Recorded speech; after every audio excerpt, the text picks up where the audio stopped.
Sir ఈ రోజున నర్సీపట్నం ఏదైతే జగన్మోహన్ రెడ్డి గారు వెళ్తున్నారో చాలా స్పష్టంగా సోషల్ మీడియా తెలిసిన వాళ్ళు కానీ లేకపోతే ఎలక్ట్రానిక్ మీడియాలో కానీ అరచేతిలోనే మొత్తం అంతా కనబడుతుంది. అసలు నిజంగా అక్కడ నిర్మాణాలు జరిగినాయా, జరిగితే ఎంతవరకు జరిగినాయి, కేవలం శంకుస్థాపనలు ఎంతవరకు జరిగినాయి. కానీ మేము 17 మెడికల్ కాలేజీలు కట్టాం, ఈరోజు ఏదో ప్రైవేట్ పరం చేస్తున్నారు, ప్రైవేట్ వాళ్ళు కట్టబెడుతున్నారు అనే జగన్మోహన్ రెడ్డి గారు వాదన ఎలా చూడాలంటే, మెడికల్ కళాశాల గురించి కానివ్వండి, మద్యం వ్యాపారం గారి గురించి కానీ మాట్లాడటానికి నైతిక అర్హత కనీసం జగన్మోహన్ రెడ్డికి లేదు.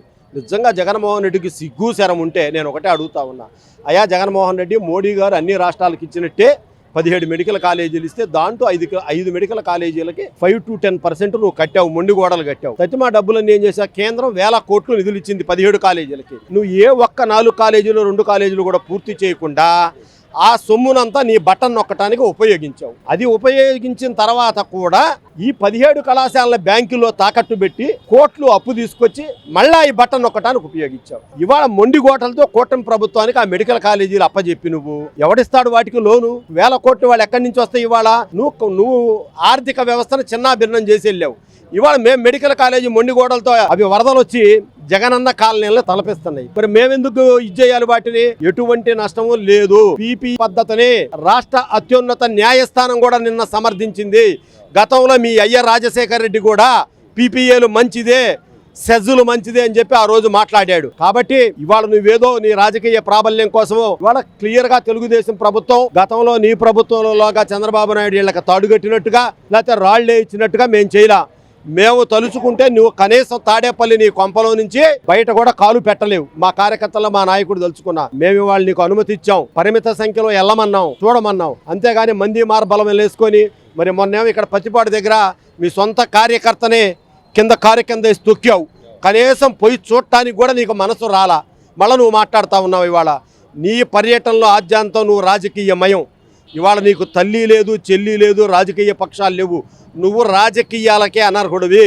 నీ వైకాపా పార్టీ త్వరలో అంతరించిపోయిన ప్రాంతీయ పార్టీల జాబితాలో చేరనుందని ఈ సందర్భంగా హెచ్చరిస్తా ఉన్నా. ప్రజలు కూడా చాలా స్పష్టంగా చూశారు సార్. గత 5 ఏళ్లలో చివరి 2 ఏళ్లలోనే 500 కోట్లు సుమారు వెచ్చించి ఆ ఋషికొండ మీద కట్టిన ఇల్లు కానివ్వండి, ప్యాలెస్ కానివ్వండి, లేదా ప్రతి నియోజకవర్గంలో కొన్ని లక్షల 100 కోట్లు తగలేసి కార్యాలయాలు కట్టుకున్న సందర్భం కానివ్వండి, ఇవన్నీ కట్టడానికి ఆయనకి మనసు వచ్చింది. కానీ నిజంగా ఈ మెడికల్ కాలేజీలు మీరు అన్నట్టుగా కేంద్ర ప్రభుత్వం ఇచ్చినటువంటి నిధుల నుంచి ఎందుకు నిర్మాణం చేయలేకపోయారు? ఇప్పుడు మళ్ళీ వెళ్ళి ఏ మొహం పెట్టుకుని ఆయన అక్కడికి ధర్నా చేస్తారు? కేవలం రాజకీయాలకు వాడుకోవాలనే ఆలోచన అతనికి ఉంది.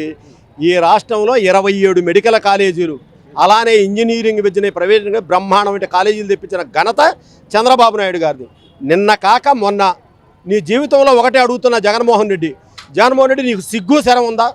నువ్వున్న 5 సంవత్సరాల్లో ఒక్క డిఎస్సి వేసావా పిల్లలకి? లేదు. ఒక్క గ్రూప్ 1 నోటిఫికేషన్ ఇచ్చావా?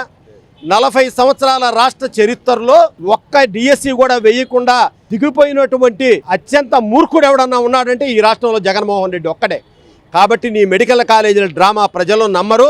నువ్వు దయచేసి ఆ డ్రామాలు మానుకొని ఎలహెంక ప్యాలెస్లో సేదదీరు తప్ప నువ్వు ఇలాంటి పిచ్చి ప్రేలాపనలు చేసి రాష్ట్రంలో కానీ జిల్లాల్లో కానీ తిరిగే ప్రయత్నం చేసి నీ కార్యకర్తలను పొట్టను పెట్టుకుంటా ప్రజలను కూడా ఇబ్బంది పెట్టొద్దని హెచ్చరిస్తా ఉన్నా.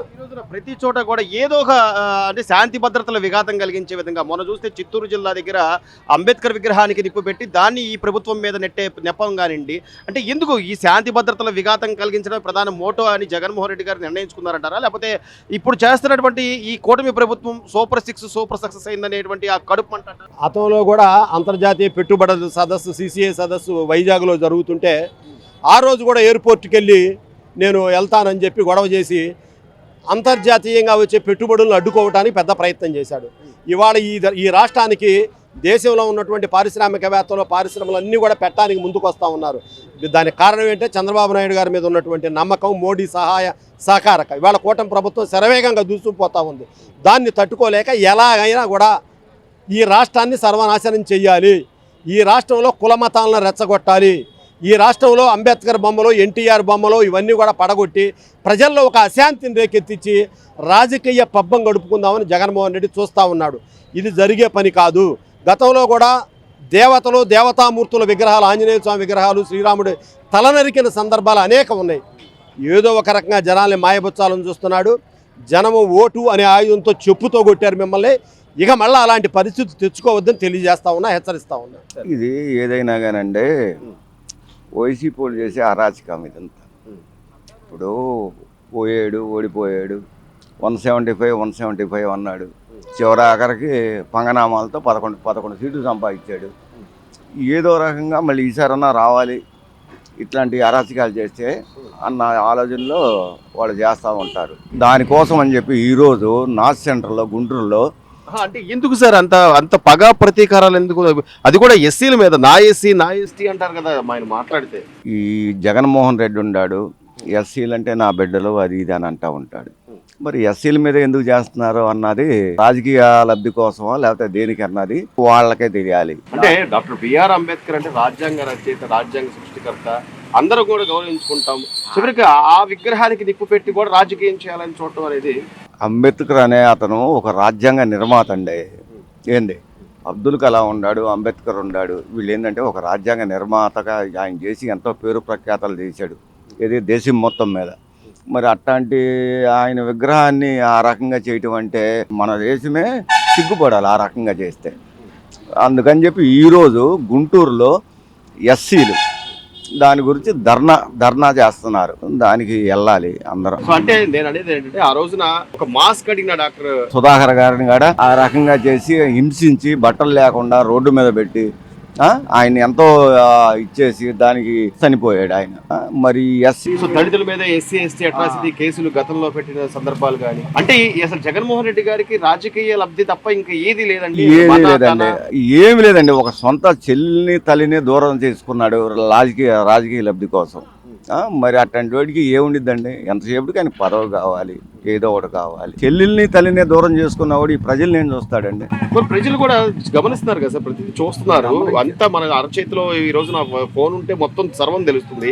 అయినా కూడా వాళ్ళ అరాచకాలు చేయడానికి గమనించారు కాబట్టి ఆయనకి 11 సీట్లతో ఇది అయ్యాడండి. జనంలో తెలుసుకుని ఈ జగన్మోహన్ రెడ్డి గారిది జనంలో తెలుసుకుని ఆయన పరిపాలన విధానం ఎట్ట ఉంది ఏంది అన్నది ఇచ్చేసాడు.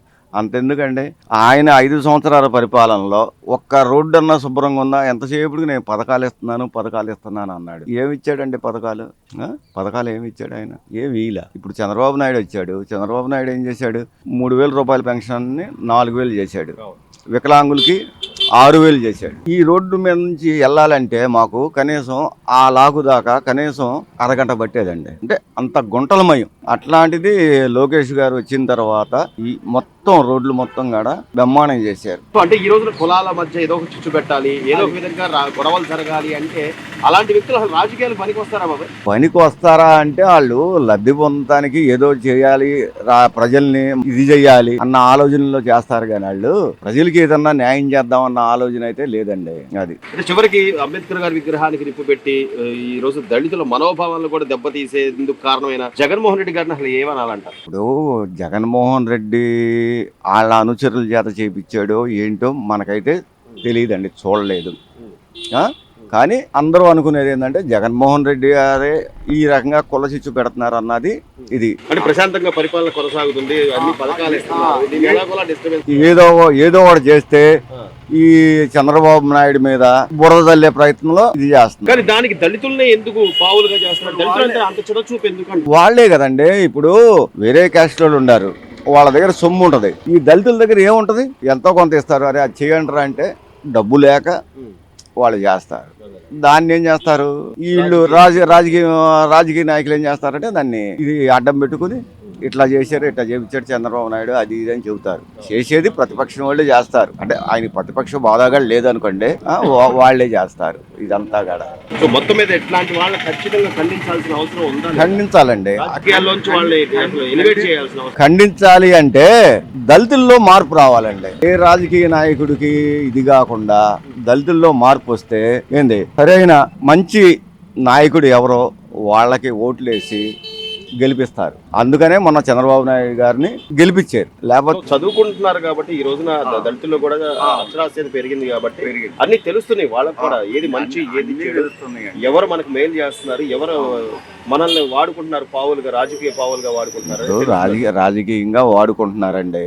ఏంటంటే వీళ్ళు ఎంతసేపుడికి నేను అధికారంలో లేను, అధికారంలో ఉన్నవాడి మీద బురద చల్లాలి అన్నది ఇట్లాంటివి చేస్తే ఇదవుతాము అన్న ఆలోచనతో ఇట్లాంటివన్నీ చేస్తారు. అంబేద్కర్ మీద ఈ రకంగా చేశారు అంటే అసలు సిగ్గుపడాలండి. అంబేద్కర్ మీద ఈ రకంగా చేశాడంటే విగ్రహానికి నిప్పు పెట్టి దాన్ని తీసుకొచ్చి ఈరోజు గవర్నమెంట్ మీద గవర్నమెంట్ ఈ రకంగా ఈ ప్రభుత్వం ఇట్లా చేస్తుంది, మా ప్రభుత్వంలో అట్లా లేదు ఇట్లా లేదు అని చెప్పడానికి అది చాలా సిగ్గుపడే విషయం. అది అంబేద్కర్ని చేయటం అంటే అది ఓకే.